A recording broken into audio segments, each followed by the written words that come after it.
আসসালামু আলাইকুম আরহামতুল্লাহি আবরাকাতুহ। আল ইতিসাম টিভির সম্মানিত দর্শক মণ্ডলী, প্রশংসা আল্লাহ সুবহানাহু তাআলার জন্য, শান্তি অবতীর্ণ হোক মুহাম্মদ সাল্লাল্লাহু আলাইহি ওয়াসাল্লামের প্রতি। উসুলে হাদিসের তৃতীয় পর্বে আজকে শুরুতেই আপনাদের উদ্দেশ্যে কিছু জরুরি জ্ঞাতব্য, যা আমাদের এই উসুলে হাদিসের নিয়মিত দার্সটি, যার দুটি পর্ব আপনারা ইতিসাম টিভিতে দেখেছেন। এই উসুলে হাদিসের পর্বগুলো আমরা মূলত মদিনা ইসলামী বিশ্ববিদ্যালয়ের কুল্লিয়াতুল হাদিস, যেটা সারা পৃথিবীতে বিশ্ববিদ্যালয়গুলোর মধ্যে হাদিস বিভাগ হিসেবে সর্বশ্রেষ্ঠ মনে করা হয়, সেই কুল্লিয়াতুল হাদিস বিভাগের উসুলে হাদিসের যে সিলেবাস আছে, আমরা মূলত সেই সিলেবাসকে সামনে রেখেই দার্স শুরু করেছি।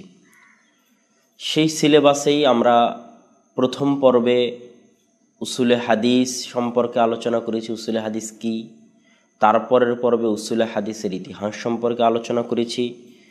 এখন মদিনা ইসলামী বিশ্ববিদ্যালয়ের সিলেবাসের জরুরি একটা অংশ দেওয়া আছে, আদাব ও তালিবুল ইলম, যে একজন হাদিসের ছাত্রের চরিত্র এবং বৈশিষ্ট্য কেমন হওয়া উচিত সে বিষয়ে। তো এই বিষয়ে আমি আলোচনা লম্বা করব না, বরং শুধু সিলেবাস থেকে পয়েন্টগুলো উল্লেখ করব এবং তার সাথে দুই একটা ঘটনা যদি প্রয়োজন মনে করি তাহলে বলবো ইনশাআল্লাহ। একজন ছাত্রের আদব বা শিষ্টাচারকে সিলেবাসে 4 ভাগে ভাগ করা হয়েছে। ছাত্রের শিষ্টাচার তার নিজের ভিতরে, ছাত্রের শিষ্টাচার তার শায়খের সাথে, ছাত্রের শিষ্টাচার তার বন্ধুদের সাথে, ছাত্রের শিষ্টাচার তার কিতাব, তার বই, তার খাতা, তার কলমের সাথে, প্রত্যেক যা কিছু দিয়ে সে জ্ঞান অর্জন করে তার সাথে। নিজের ভিতরে যে বৈশিষ্ট্যগুলো থাকার কথা এখানে উল্লেখ করা হয়েছে, তার মধ্যে 1 নম্বর হচ্ছে তাতহীরুল কলব মিনাস সিফাত আল মাযমুমাহ কাল হাসাদ, অন্তরকে খারাপ চরিত্র থেকে মুক্ত করা। তন্মধ্যে অন্যতম হচ্ছে হিংসা। 2 আল ইখলাস ফি তালাবিল ইলম, দুনিয়ার জন্য নয়, সুনামের জন্য নয়, খ্যাতির জন্য নয়, টাকা পয়সার জন্য নয়, শুধুমাত্র আল্লাহ সুবহানাহু তাআলার সন্তুষ্টির উদ্দেশ্যে জ্ঞান অর্জন করা। 3 রাসূল সাল্লাল্লাহু আলাইহি ওয়াসাল্লামের সুন্নাতকে আঁকড়ে ধরা। 4 ইগতিনামুল ওয়াক্তি ফি তালাবিল ইলম ওয়া তাহসিলিহি, সময় নষ্ট না করে প্রত্যেকটা মিনিট সময়কে কাজে লাগানো জ্ঞানান্বেষণের জন্য। আমাদের উস্তাদেরা বলে থাকেন যে সারা পৃথিবী থেকে কয়েক হাজার, 60-70 হাজার, কয়েক লাখ ছাত্র মদিনা বিশ্ববিদ্যালয়ে ভর্তি হওয়ার জন্য আবেদন করে। তাদের মধ্যে থেকে তোমাদেরকে চয়ন করা হয়েছে। তোমরা যদি তোমাদের সময়কে কাজে না লাগিয়ে নষ্ট করো, তাহলে এর হিসাব কিয়ামতের মাঠে দিতে হবে। তোমার কারণে উম্মতের আরও অনেক মেধাবী ছাত্র তারা মদিনা বিশ্ববিদ্যালয়ে আসতে পারতেছে না। তো যাই হোক, সময়কে মূল্যায়ন করতে হবে। আল ইনায়া বিহিফজিল ইলম ওয়া মুযাকারাতিহি, তারপর অন্যতম একটি বৈশিষ্ট্য হচ্ছে মুখস্থ করতে হবে এবং মুযাকারা করতে হবে। মুখস্থ করা তো আমরা সবাই বুঝি, মুযাকারা করা কাকে বলে? মুযাকারা মানে হচ্ছে এই যে আপনারা দার্সটা শুনতেছেন, আপনার পাশে এমন একজন সঙ্গী খুঁজে নিতে হবে যেও আমাদের এই দার্সটা ইউটিউব চ্যানেলে শুনতেছে, এবং তার সাথে যদি এরকম সঙ্গী 2-3 জন পাওয়া যায় তাহলে ফালিল্লাহিল হামদ। যদি একজন হয়, অন্তত পক্ষে একজন হতেই হবে। তাহলে আপনারা 2 জন মিলে আজকের দার্সের কোন অংশ কেমন বুঝতে পারলেন এবং কিভাবে বুঝতে পারলেন, কোথায় অস্পষ্ট থাকলো, সেটার সমাধান কি, এগুলো নিয়ে পরস্পরের মধ্যে আলোচনা হওয়ার নামই হচ্ছে মুযাকারাহ। আহমদ বিন হাম্বল, ইয়াহইয়া বিন মাঈন, ইয়াহইয়া ইবনে সাঈদুল কাত্তান, তারা সবাই পরস্পরে মুযাকারা করতেন, এবং মুযাকারাহ জ্ঞানকে জীবিত রাখে। যখন মানুষ মুযাকারা করে না তখন জ্ঞান হারিয়ে যায়। মুযাকারাই জ্ঞানকে জীবিত রাখার অন্যতম মাধ্যম। সর্বশেষ বৈশিষ্ট্য হচ্ছে আস-সবরু আলা তালাব, ধৈর্য হয় 3 প্রকারের। 1 বিপদ আপদ আসলে ধৈর্য ধারণ করা, এটা আমরা সবাই জানি। 2 গুনাহ থেকে বিরত থাকার মাধ্যমে ধৈর্য ধারণ করা। দেখতে পাচ্ছি সামনে গুনাহের রাস্তা সম্পূর্ণ উন্মুক্ত, তারপর আমি সেই গুনাহে লিপ্ত হচ্ছি না, নিজেকে বিরত রাখতেছি, এটাও এক প্রকার সবর। আর 3 নম্বর সবর হচ্ছে ভালো কাজের উপর ধৈর্য ধারণ করা। তার মানে ভালো কাজ 1 দিন করলেন, 10 দিন করলেন না, এটা ধৈর্য ধারণ হলো না। ভালো কাজ যখন শুরু করেছেন নিয়মিত করতে থাকুন, অল্প হলেও। রাসূল সাল্লাল্লাহু আলাইহি ওয়াসাল্লাম বলেছেন হাদিসে যে আল্লাহর নিকটে প্রিয় আমল হচ্ছে অল্প হলেও একটা আমল নিয়মিত করতে থাকা। তো এই নিয়মিত করতে থাকার নাম হচ্ছে ধৈর্য ধারণ করা। তেমনি ইলম অর্জন করা একটি কল্যাণকর কাজ। তো 2 দিন ইলম হাসিল করবেন আর 3 দিনের দিন আর ভালো লাগে না বলে ছেড়ে দিবেন, তার মানে আপনার ধৈর্য নাই, আপনি সফলতায় পৌঁছতে পারবেন না। শুরু করেছেন মানে অল্প হলেও প্রত্যেক দিন কিছু ইলম হাসিল করুন, তাহলে বরকত হবে। সর্বশেষ বৈশিষ্ট্য হচ্ছে জ্ঞান, যে জ্ঞান হাসিল করতেছেন সেই জ্ঞান অনুযায়ী আমল করতে হবে, তাহলে এই জ্ঞানে বরকত হবে। এবার 2 নম্বর আদাব মা শায়েখ, শায়েখের সাথে আপনার বৈশিষ্ট্য কেমন হবে। এখানে বলা হয়েছে তা আদি মুহাক্কিহ, শায়েখের সম্মান করতে হবে, তার সামনে নম্রভদ্র হয়ে থাকতে হবে। আল বুকুর ইলা মজলিসে, মসজিদে আগে আগে, মজলিসে ক্লাসে আগে আগে উপস্থিত হতে হবে। ও হুসনুল ইস্তেদান, মনোযোগ দিয়ে ক্লাস শুনতে হবে, দার্স শুনতে হবে। এবং 3 নম্বরে বলা হয়েছে তাওকির মজলিসিল ইলম, এবং ইলমের মজলিসকে সম্মান করতে হবে, যে আমি ইলমের মজলিসে আছি, এখানে কোনো প্রকার কথাবার্তা বলা, মোবাইল চালানো, এই সম্মানটা বজায় রাখতে হবে। এবং তারপর হচ্ছে আদাব মা জুমালা, বন্ধু বান্ধবের সাথে কি বৈশিষ্ট্য সে বজায় রাখবে। বন্ধু বান্ধবের সাথে ভ্রাতৃত্ব, ভালোবাসা, তর্ক বিতর্কে না জড়ানো, হিংসায় না জড়ানো, সহযোগিতা চাইলে সহযোগিতা করা। আপনি একটা জ্ঞান জানেন, সেটা বন্ধুকে পৌঁছাবেন। এবং সর্বশেষ হচ্ছে আমরা যে জিনিসগুলো দিয়ে জ্ঞান অর্জন করি, বই, খাতা, কলম, এগুলোর সাথে আমাদের আদব কেমন হবে। এটা বলতে গিয়ে আমার 2টা ঘটনা খুব মনে পড়ে। আমি যখন হেফজ করতাম ভারত একটা হানাফি প্রতিষ্ঠানে, তো ওই প্রতিষ্ঠানের যিনি মুহতামিম ছিলেন, তিনি একদিন দেখলেন মসজিদে, তিনি আমাকে অনেক ভালোবাসতেন, অত্যাধিক পড়াশোনার কারণে ভালোবাসতেন। তো একটা কলম আমার কাছে কেউ চেয়েছে, তো আমি কলমটা নিয়ে এইভাবে নিক্ষেপ করে দিয়েছি কলমটা। তো উনি আমাকে ডাকলেন, ডেকে বললেন যে আব্দুল্লাহ, কলম কো ইস তারা নেই ফেঁকতে, কলমকে এইভাবে নিক্ষেপ করে দিতে হয় না, তুমি হয় উঠে এসে কলমটা দিয়ে যাও, অথবা যাকে দিচ্ছ তাকে ডেকে নিয়ে কলমটা নিতে বলো, কেননা কলম দিয়ে জ্ঞান অর্জন করা হয়, কলমের সম্মান রক্ষা করতে হবে। আরেক দিনের ঘটনা আমার মনে পড়ে, দারুল উলুম দেওবন্দে আমি একদিন হাঁটছি, তো আমার বাম হাতে বই আছে। তো একজন ওস্তাদ, আমার ওস্তাদ উনি, তিনি আমাকে বললেন যে আব্দুল্লাহ, বাম হাতে বই নয়, দায়েঁ হাত মে কিতাব পাকড়না, ডান হাতে বই রাখতে হবে। এবং আমি দেখেছি মাদ্রাসাগুলোতে, ভারতের যে মাদ্রাসাগুলোতে আমি পড়াশোনা করেছি, দারুল উলুম দেওবন্দ হোক অথবা যেখানে হেফজ করেছি সেখানে হোক, যে ছাত্ররা বইয়ের সাথে যে আদব শিষ্টাচার বজায় রাখে, তারা মাঝেতে যখন পড়তে বসে তখন খালি মাঝের ওপর বইটা রাখে না, বরং বইয়ের নিচে একটা কাপড় বিছিয়ে দেয়। যদি ডেস্ক রাখতে পারে তাহলে ডেস্ক, যদি ডেস্ক না রাখতে পারে তাহলে বেঞ্চ, বেঞ্চ যদি না রাখতে পারে মাঝেতে হয়তো পড়বে, তাহলে তখনও মাঝের উপরে একটা চাদর, একটা রুমাল বা টিস্যু, যেটি হোক বিছিয়ে দেয়, তার উপর বইটা রাখে। এটা হচ্ছে বইয়ের সম্মান। তো যেভাবে সম্ভব আমাদেরকে আমাদের খাতা কলম, এবং আমি একটা ঘটনা আমার আব্বুর কাছে শুনতাম, যে বইয়ে সাইডে টিকা লেখা থাকে, যেগুলো ভারত ছাপা বই, বুখারী, মুসলিম, আবু দাউদ, নাসাই, তিরমিজি, ওগুলোর সাইডে টিকা লেখা থাকে। তো একজন ওস্তাদ, উনি যখন বই পড়তেন তখন ওই টিকা দেখার জন্য বইটাকে এভাবে ঘুরিয়ে সোজা করতেন না, বরং বইটাকে ওভাবে রাখতেন, তিনি নিজে ঘুরে গিয়ে সোজা হয়ে লেখাটা পড়তেন। কেননা বইটাকে ঘুরিয়ে সোজা করলে তার মনে হতো যে তিনি বইকে অপমান করতেছেন, তিনি নিজে ঘুরে যেতেন টিকাটা ভালোভাবে পড়ার জন্য।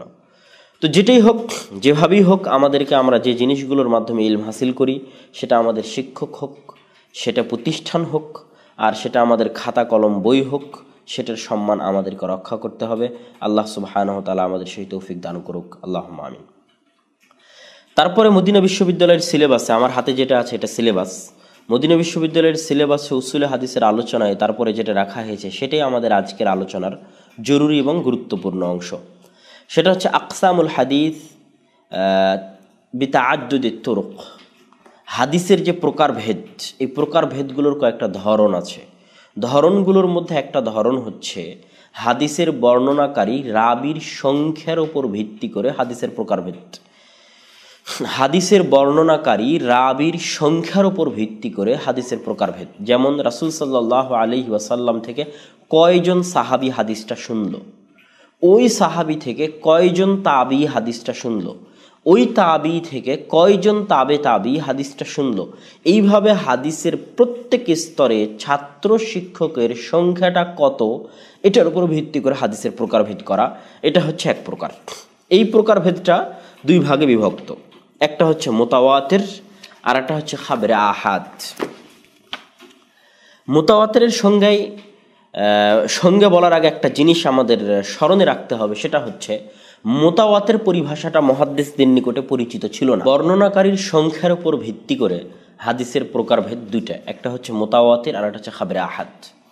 তো এই আলোচনার শুরুতে একটা গুরুত্বপূর্ণ বিষয় আপনাদের জেনে রাখা প্রয়োজন, যে মুতাওয়াতির এই পরিভাষাটা মুহাদ্দিসগণ ব্যবহার করতেন না, বরং এটি উসুলে ফিকহ বিদগণের পরিভাষা, যা সর্বপ্রথম ইমাম খতিব বাগদাদি এই মুতাওয়াতির পরিভাষাটা উসুলে হাদিসের বইগুলোতে নিয়ে এসেছেন। এটা উসুলে হাদিসের বইগুলোতে ছিল না। তবে তাওয়াতারা এই শব্দটা ইবনু হাজাম রাহিমাহুল্লাহ, তারপরে ইবনু আব্দুল বার রাহিমাহুল্লাহ, তারপরে ইমাম হাকিম রাহিমাহুল্লাহ তারা ব্যবহার করতেন। মুতাওয়াতের পারিভাষিক অর্থে সংজ্ঞা হিসেবে নয়, তাওয়াতারা এই শব্দটা মাজির সেগাই শাব্দিক অর্থে এনারা ব্যবহার করতেন। আর মুতাওয়াতের পরিভাষাগতভাবে আগে থেকে উসুলে ফিকহবিদগণের নিকটে ছিল, যেটা সর্বপ্রথম খতিব বাগদাদি উসুলে হাদিসের অন্তর্ভুক্ত করেছেন। এখানে আরেকটা বিষয় আপনাদের মনে রাখতে হবে, যে ইমাম সুয়ুতির যে গ্রন্থ আমরা চিনি তাদরিবুর রাবি, যেটা ইমাম নববীর একটা গ্রন্থের ব্যাখ্যা, সেই তাদরিবুর রাবিতে ইমাম সুয়ুতি এবং ইমাম নববীও তার তাকরিবে এই মুতাওয়াতিরের সংজ্ঞাটা নিয়ে গেছেন মাশহুরের আলোচনার মধ্যে। এই আলোচনা শেষে এবার আপনাদের নিকটে যেটা পেশ করার বিষয়, সেটা হচ্ছে ইবনু আবিদ দাম নামে একজন মুহাদ্দিস, তিনি দাবি করেছেন যে মুতাওয়াতির মর্মে কোনো হাদিসই হাদিস শাস্ত্রে নাই। আর ইবনু সালাহ রাহিমাহুল্লাহ দাবি করেছেন যে মুতাওয়াতির হাদিসের সংখ্যা হাদিস শাস্ত্রে অনেক অল্প। আর ইবনু হাজার আসকালানি রাহিমাহুল্লাহ দাবি করেছেন যে মুতাওয়াতির হাদিসের সংখ্যা হাদিস শাস্ত্রে অনেক। এবার আমরা আসি মুতাওয়াতিরের সংজ্ঞায়। তার আগে আরও একটি জিনিস আপনাকে বুঝতে হবে, যে খাবরে আহাদের যতগুলো প্রকার রয়েছে, খাবরে আহাদের তিনটা প্রকার রয়েছে। একটা হচ্ছে মাশহুর, একটা হচ্ছে আজিজ, একটা হচ্ছে গরিব।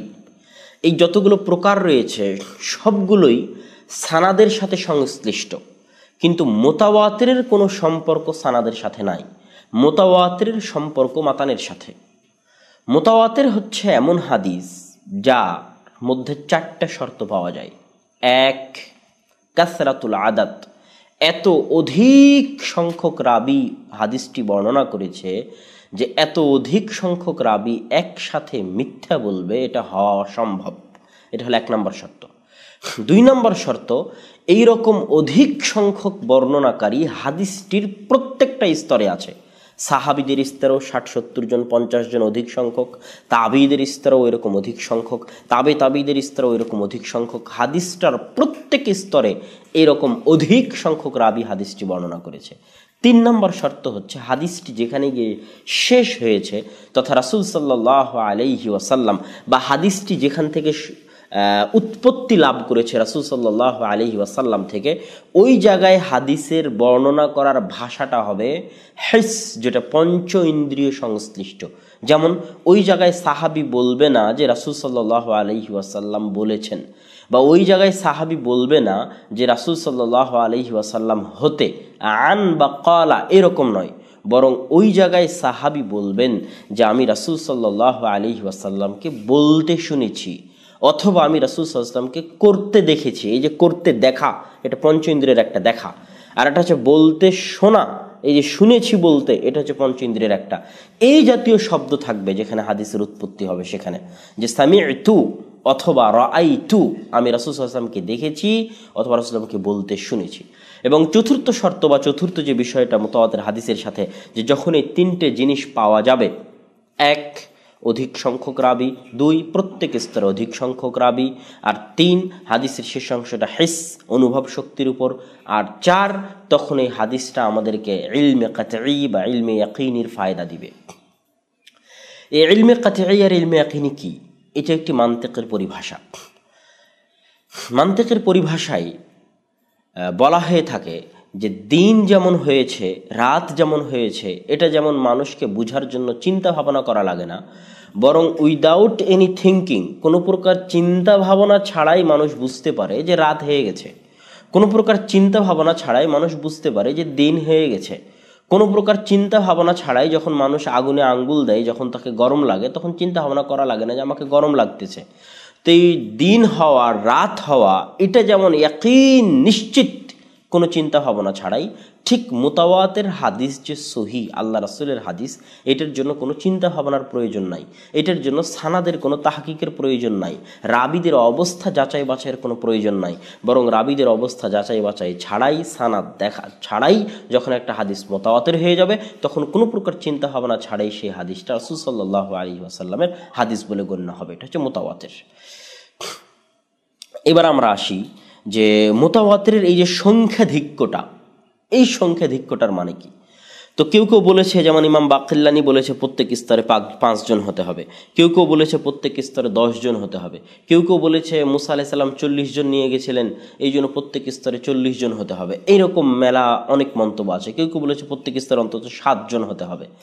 তো হাফিজ ইবনে হাজার আসকালানি বলতেছে এটা নির্দিষ্ট কোনো সংখ্যা নাই, বরং মুহাদ্দিস তার ইজতিহাদ গবেষণা অনুযায়ী হাদিসের রাবির সংখ্যাধিক্যটা প্রত্যেক স্তরে তার নিকটে যখন এমন মনে হবে যে এই পর্যায়ে পৌঁছলে এই হাদিসকে মুতাওয়াতির বলা যায়, তখন মুহাদ্দিস সেই হাদিস বিষয়ে সিদ্ধান্ত দিবে।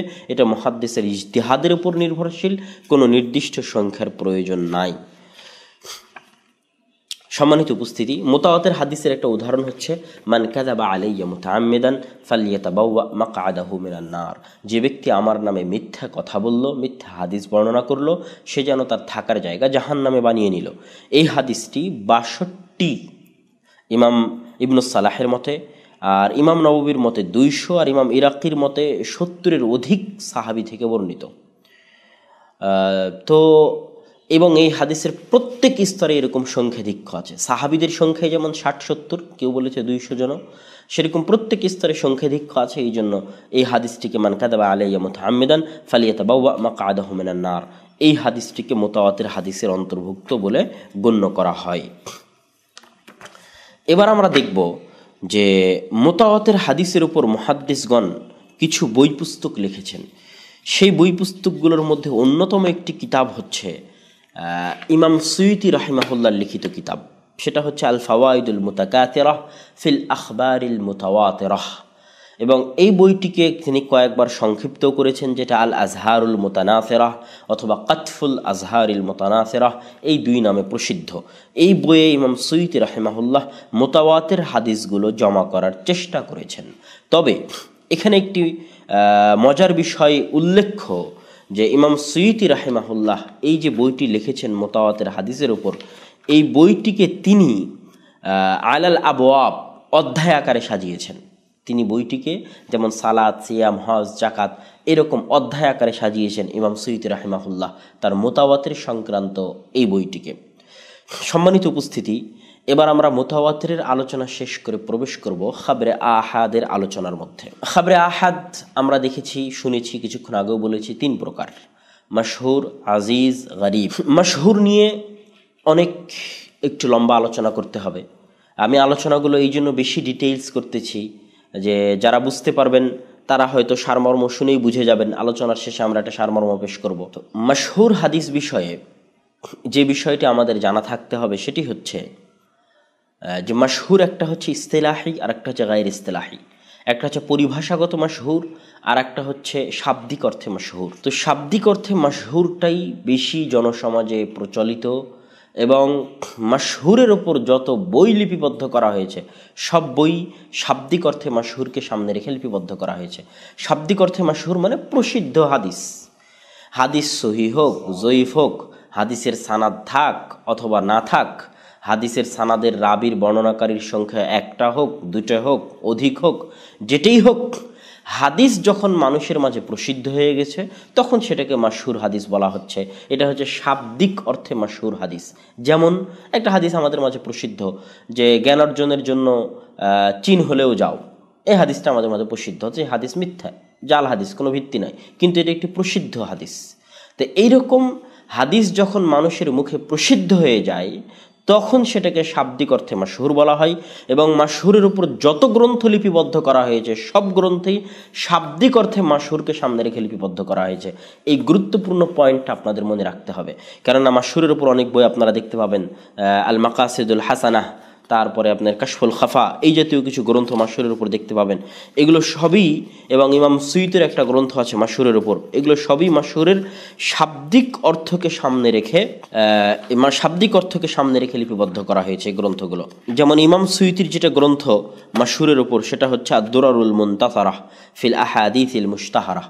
এখানে একটা মজার কথা বলে রাখি যে ইমাম সুয়ুতি মুতাওয়াতিরের উপর যে গ্রন্থ লিখেছিলেন ওটা ছিল অধ্যায় আকারে, আর মাশহুরের উপর যে গ্রন্থ লিখেছেন এটা ছিল হরুফে মুআজাম।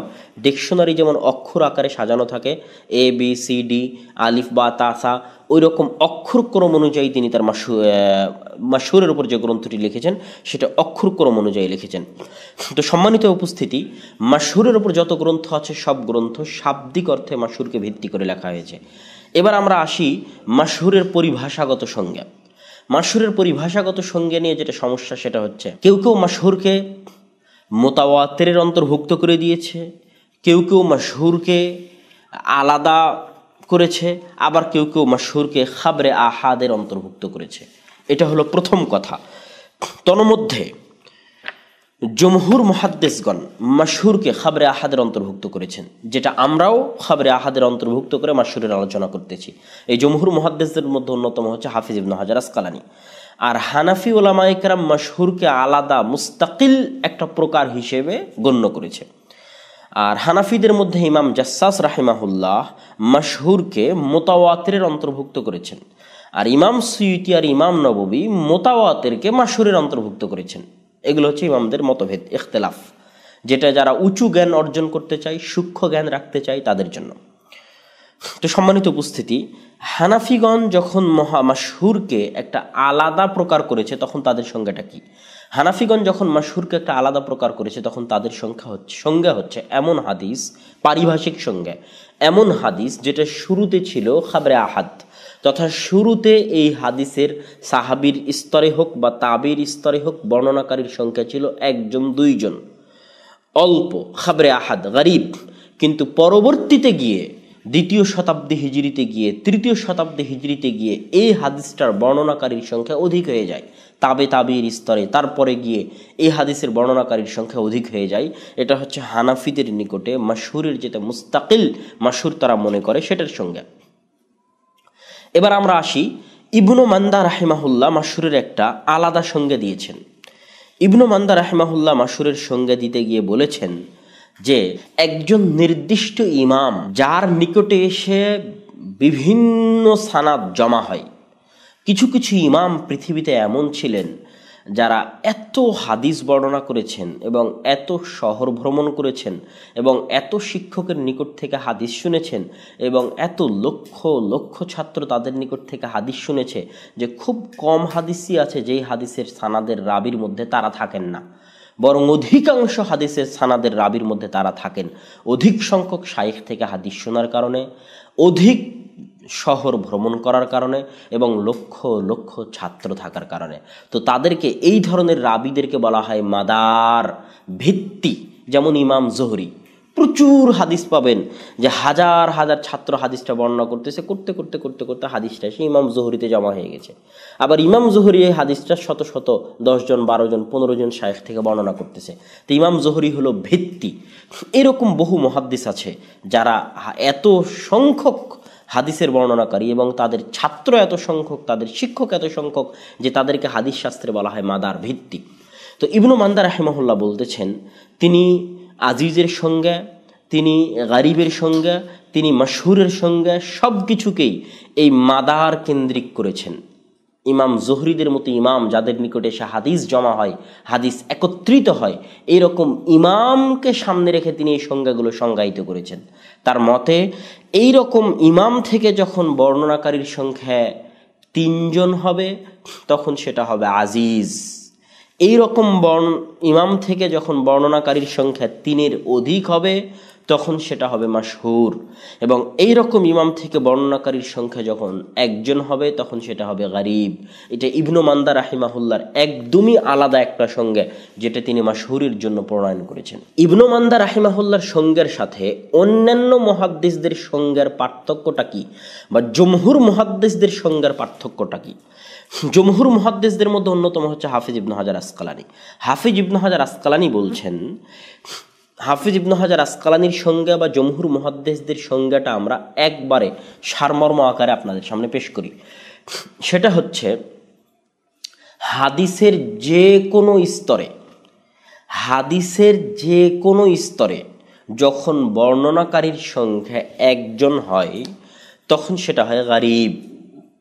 যখন বর্ণনাকারীর সংখ্যা দুইজন হয় তখন সেটা হয় আজিজ। যখন বর্ণনাকারীর সংখ্যা দুইয়ের অধিক হয় কিন্তু মোতাওয়াতের পর্যায়ে পৌঁছে না, এত অধিক নয় যে মোতাওয়াতের হয়ে গেছে কিন্তু দুইয়ের অধিক, তখন সেটাকে বলা হয় মাশহুর। এটা হচ্ছে জমহুর মুহাদ্দিসদের বা হাফিজ ইবনে হাজার আসকালানি রাহিমাহুল্লাহর প্রণীত সংজ্ঞা। এই সংজ্ঞায় দুটো কথা আপনাকে মনে রাখতে হবে। সেটা কি এবং এই সংজ্ঞার উপরই এখন হাদিস শাস্ত্র চলে। সেটা হচ্ছে যেমন একটা হাদিস আপনি দেখলেন যে তাবিদের যুগে হাদিসটা বর্ণনা করেছে একজন, কিন্তু সাহাবি 50-60 জন, 50-60 জন সাহাবি থেকে একজন তাবি হাদিস বর্ণনা করেছে। আর ওই একজন তাবি থেকে হাদিস আবার বর্ণনা করেছে 50, 60, 60, 70। তখন আপনি এই হাদিসের উপর কি হুকুম আরোপ করবেন? তখন আপনার এক কথা একটা মাথায় রাখতে হবে যে আমি বলেছি যে যে কোনো স্তরে সর্বনিম্ন সংখ্যা যেটা সেটার উপর হুকুম আরোপ করা হবে। হাদিসের যে কোনো স্তরে রাবিদের সংখ্যার যেটা সর্বনিম্ন সেটাকে মানদণ্ড ধরে সেটাকে ভিত্তি করে হাদিসের উপর হুকুম লাগানো হয়। যে কোনো স্তরে যদি দেখা যায় একজন এটাই সর্বনিম্ন, তাহলে হাদিসের অন্য স্তরে রাবির সংখ্যা যতই হোক না কেন হাদিসকে বলা হবে গরীব। হাদিসের যে কোনো স্তরে সর্বনিম্ন সংখ্যা যদি দেখা যায় দুইজন, চাহে তার আগের স্তরে 100 জন হোক, চাহে তার পরের স্তরে 1000 জন হোক, তাহলে ওই দুইজন যেহেতু সর্বনিম্ন, এটাকে সামনে রেখে এটাকে ভিত্তি করে হাদিসের উপর হুকুম লাগানো হবে হাদিস আজিজ। আর যদি দেখা যায় দুইয়ের অধিক কিন্তু মোতাওয়াতের পর্যায়ে পৌঁছেনি, তাহলে তখন হাদিসের উপর হুকুম আরোপ করা হবে মাশহুর। এটা হচ্ছে জমহুর মুহাদ্দিসদের নিকটে মাশহুরের সংজ্ঞা। তাহলে ইবনু মান্দা রাহিমাহুল্লাহর সাথে জমহুর মুহাদ্দিসদের মাশহুরের সংজ্ঞার দুটো পার্থক্য। এক, জমহুর মুহাদ্দিসরা সকল স্তরকে গণার মধ্যে আনেন, সকল স্তরকে। আর ইবনু মান্দা রাহিমাহুল্লাহ নির্দিষ্ট একজন মাদার ইমাম থেকে নিয়ে তারপরে ওই ইমামের আগে, ইমাম জোহরির আগে হাদিসের রাবির বর্ণনাকারীর সংখ্যা কত ছিল এটা ধর্তব্য নয়। ইমাম জোহরি মাদার, ইমাম জোহরি থেকে কয়জন বর্ণনা করতেছে এটা হচ্ছে ইবনু মান্দার নিকটে ধর্তব্য। আর জমহুর মুহাদ্দিসের নিকটে সকল স্তর ধর্তব্য। দুই, দ্বিতীয় পার্থক্য কি? ইবনু মান্দা রাহিমাহুল্লাহ 3 জন হওয়ার পরেও সে হাদিসকে আজিজ বলতেছেন। তার নিকটে আজিজের সংজ্ঞায় ইমাম জোহরি থেকে বর্ণনাকারীর সংখ্যা যদি 3 জন হয় তাহলে হাদিস হবে আজিজ। কিন্তু মুহাদ্দিসদের, জমহুর মুহাদ্দিসদের নিকটে যে কোনো স্তরে বর্ণনাকারী যদি 2 জন হয় তাহলে সেটা হবে আজিজ। তারা 3 জন, জমহুর মুহাদ্দিসদের নিকটে 3 জন হওয়া বা 3-এর বেশি হওয়া এটা মাশহুরের সংখ্যার অন্তর্ভুক্ত। 2-এর অধিক হলেই মাশহুরে চলে যাবে জমহুর মুহাদ্দিসদের নিকটে। কিন্তু ইবনু মান্দা রাহিমাহুল্লাহর নিকটে 3 জনটা আজিজ, আর 3-এর অধিক হলে সেটা মাশহুরের অন্তর্ভুক্ত হবে। এই হলো ইবনু মান্দা রাহিমাহুল্লাহর সংজ্ঞার সাথে জমহুর মুহাদ্দিসদের সংজ্ঞার পার্থক্য। সম্মানিত উপস্থিতি, এবার আমরা আসি যে মানুষ মনে করে যে মাশহুর হাদিস হলেই হাদিসটা সহিহ হয়ে গেল। কেউ যদি বলে হাজা হাদিসুন মাশহুরুন তাহলে হাদিস সহিহ, জি না, হাদিস মাশহুর হলে হাদিস সহিহ হবে এটা ভুল কথা। বরং মাশহুর হাদিস জাল হয়, চাহে শাব্দিক অর্থে হোক চাহে পারিভাষিক অর্থে হোক। যেটা শাব্দিক অর্থে মাশহুর ওটার তো কোনো ভিত্তিই নাই, ওটার জালও হতে পারে, মাউজু হতে পারে, ওটা সানাদের গণনায় মানুষের মুখে প্রচলিত হয়ে গেলেই হলো, তখন সেটা শাব্দিক অর্থে মাশহুর হয়ে যায়। আর যেটা পারিভাষিক অর্থে মাশহুর, পারিভাষিক অর্থে মাশহুর হওয়ার পরেও হাদিস জয়ীফ, হাদিস মাউজু, হাদিস জয়ীফ জিদ্দান হতে পারে। এখানে আরেকটা কথা মনে রাখতে হবে, মাশহুর হাদিসকে কেউ কেউ মুস্তাফিজ নামেও নামকরণ করেছেন। মাশহুর হাদিসকে কেউ কেউ মুস্তাফিজ নামেও নামকরণ করেছেন। সম্মানিত উপস্থিতি, এবার মাশহুর হাদিস এবং মুতাওয়াতের হাদিস এবং রাবিদের সংখ্যার উপর ভিত্তি করে আমরা যে আলোচনাটা করলাম, এই আলোচনাটার একটা সারমর্ম আপনাদের সামনে পেশ করতে যাচ্ছি। এই আলোচনাটার সারমর্ম হচ্ছে যে হাদিসের বর্ণনাকারীর সংখ্যার উপর ভিত্তি করে হাদিসের প্রকারভেদ করা হয়। যে প্রকার ভেদটা করা হয় সেই প্রকার ভেদটা দুই প্রকার, একটা মোতাওয়াতির, একটা খাবরে আহাদ। খাবরে আহাদ আবার তিন প্রকার, মাশহুর, আজিজ, গরিব। মোতাওয়াতির মুহাদ্দিসদের পরিভাষার অন্তর্ভুক্ত ছিল না। ইমাম খাতিব বাগদাদি এটাকে উসুলে হাদিসের মধ্যে নিয়ে এসেছেন। মোতাওয়াতিরের সানাদের সাথে কোনো সম্পর্ক থাকে না। হাদিস যখন মোতাওয়াতির হয়ে যায় তখন এটা নিশ্চিতভাবে সহি বা আল্লাহ রাসূলের কথা বলে গণ্য হয়, তখন আর সানাদের রাবিদের যাচাই বাছাই করার প্রয়োজন হয় না। আর খাবরে আহাদের হাদিসগুলোকে সানাদের রাবির অবস্থা যাচাই বাছাই করার প্রয়োজন হয়। খাবরে আহাদের হাদিস যেটা তিন প্রকার, তার মধ্যে মাশহুর হচ্ছে জমহুর মুহাদ্দিসদের সংজ্ঞা অনুযায়ী, সেটা কি? সেটা হচ্ছে যে যখন যে কোনো এক স্তরে হাদিসের বর্ণনাকারীর সংখ্যা হবে দুইয়ের অধিক, তবে মোতাওয়াতের পর্যায়ে পৌঁছবে না, তখন সেটা হবে মাশহুর।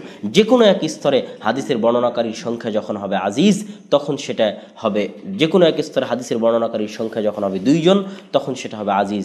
যে কোনো এক স্তরে হাদিসের বর্ণনাকারীর সংখ্যা যখন হবে একজন, তখন সেটা হবে গরিব। এটা গেল আজকের আলোচনার সারমর্ম। আগামী পর্বে ইনশাল্লাহ আমরা, আজকের পর্বে আমরা মুতাওয়াতির এবং মাশহুর নিয়ে আলোচনা করলাম, আগামী পর্বে ইনশাল্লাহ আমরা আজিজ এবং গরিব নিয়ে বিস্তারিত আলোচনা করব। তারপরে আমরা আমাদের আলোচনা সামনে আগাবো ইনশাআল্লাহুল আজিজ। আসসালামু আলাইকুম ওয়া রাহমাতুল্লাহি ওয়া বারাকাতুহু।